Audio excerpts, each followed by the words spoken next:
Download करें। Doubtnut पर होगा अब आपके सभी मैथ्स, केमिस्ट्री, फिजिक्स और बायोलॉजी डाउट्स का सफाया। बस अपने क्वेश्चन की फोटो खींचो, उसे क्रॉप करो और तुरंत वीडियो सोल्यूशन पाओ। Download now.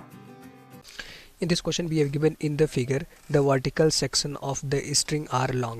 A is released from rest from the position shown. Then option 1, the system will remain in equilibrium. Option 2, the central block will move down continuously. Option 3, the central block will undergo simple harmonic motion. And option 4, the central block will undergo periodic motion but not simple harmonic motion.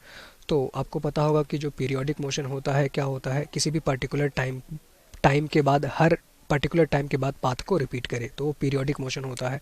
But simple harmonic motion क्या होता है कि एक fix point के around दोनों तरफ equal distance तक motion करता रहे। ठीक, अब आपको पता होगा यहाँ पे देखो हमारे पास दो ब्लॉक है जिसके मासेस m है। यहाँ पे देखो ए इस तरह से पुली से कनेक्ट किए गए। हमारे पास देखो सेंट्रल ब्लॉक है जिसको ए बोला गया है, इसका मास कितना है 1.2 m।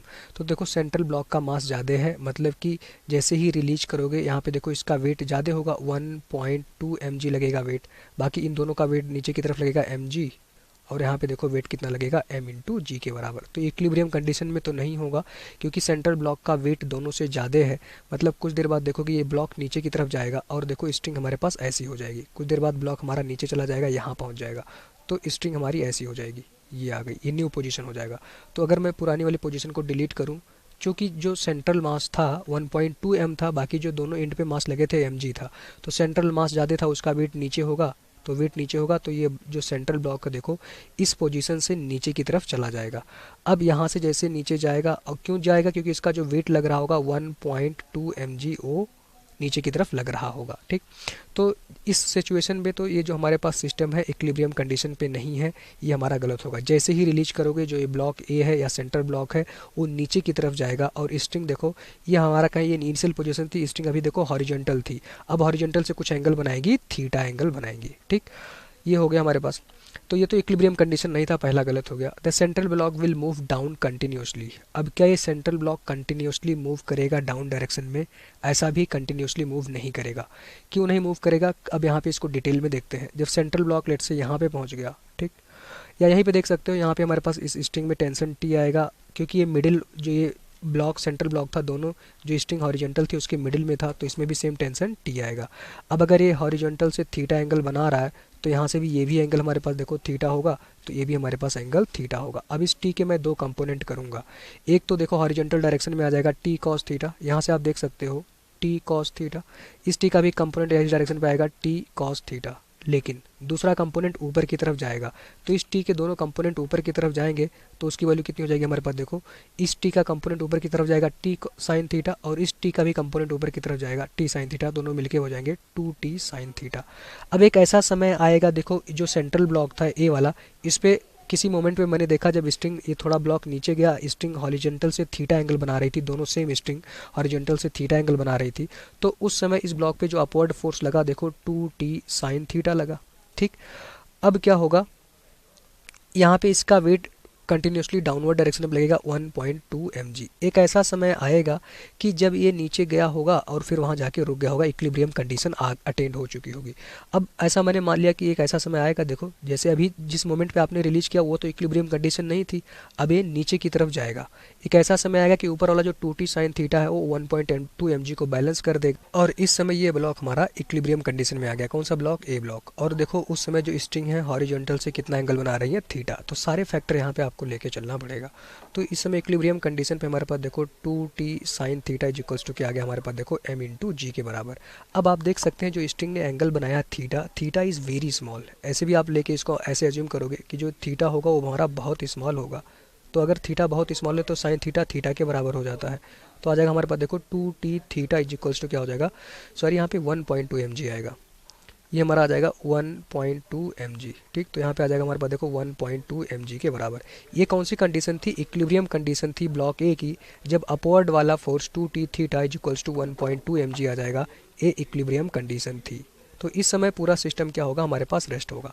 अब इक्विलिब्रियम कंडीशन पे ये छोटे वाले ब्लॉकों का क्या होगा, अगर ये वाला ब्लॉक नीचे जाएगा मतलब कि ये इनिशियल से ये वाले ब्लॉक भी थोड़ा ऊपर गए होंगे, तभी तो ये स्ट्रिंग रिलीज हुई होगी और ये ब्लॉक ए नीचे गया होगा। ब्लॉक ए अगर नीचे जाएगा तो ये दोनों डेफिनेटली ऊपर की तरफ गए होंगे।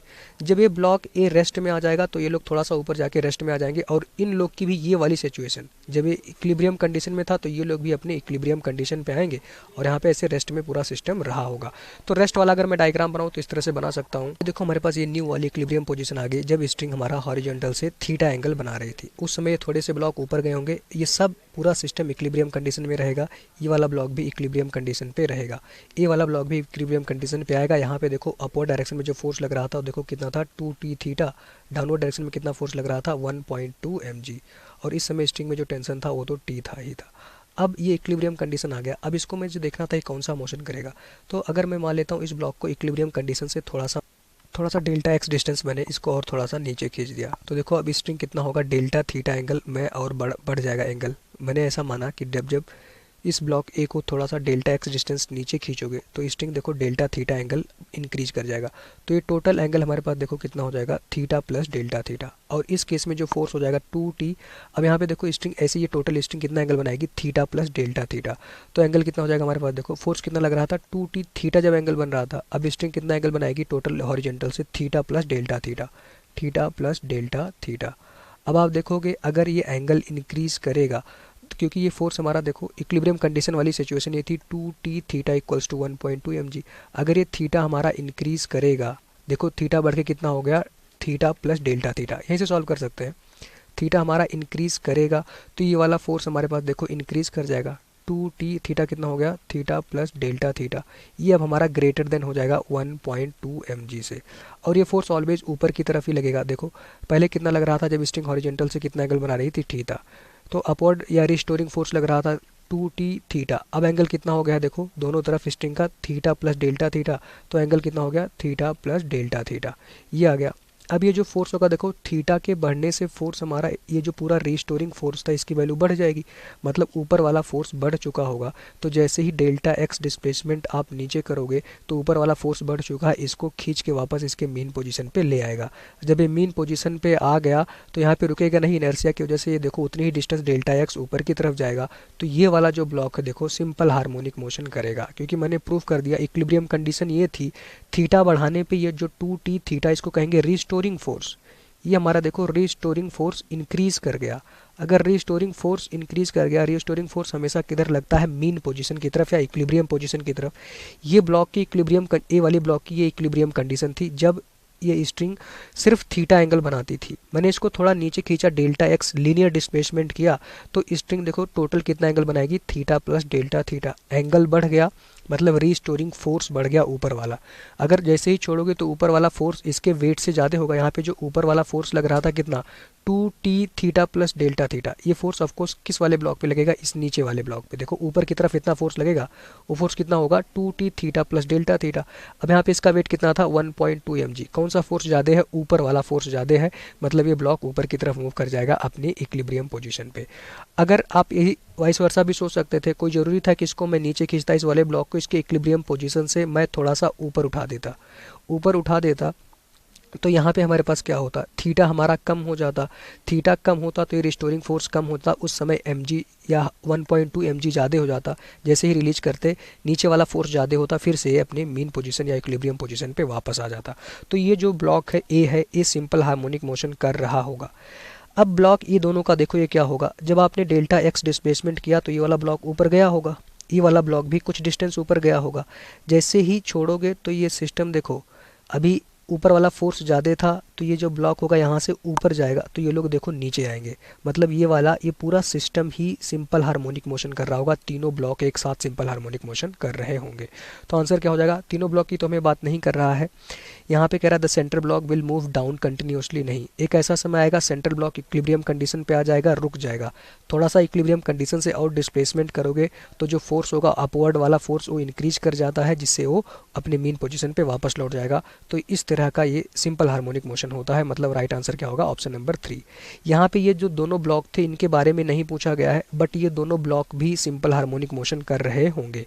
ठीक, फोर्थ ऑप्शन कह रहा है the central block will undergo periodic motion. नहीं, पीरियोडिक मोशन नहीं है, ये सिंपल हार्मोनिक मोशन है। देखो जो सेंट्रल ब्लॉक है, सेंट्रल ब्लॉक देखो मीन पोजीशन से नीचे जाता है, फिर वापस लौट के ऊपर जाता है, फिर ऐसे आ रहा है सेंट्रल ब्लॉक। तो इस तरह का मोशन कौन सा होगा, सिंपल हार्मोनिक मोशन। अपने इक्विलिब्रियम कंडीशन से इक्वल डिस्टेंस डेल्टा एक्स दोनों तरफ ऊपर नीचे हो रहा है, तो इस तरह के मोशन को हम सिंपल हार्मोनिक मोशन कहेंगे।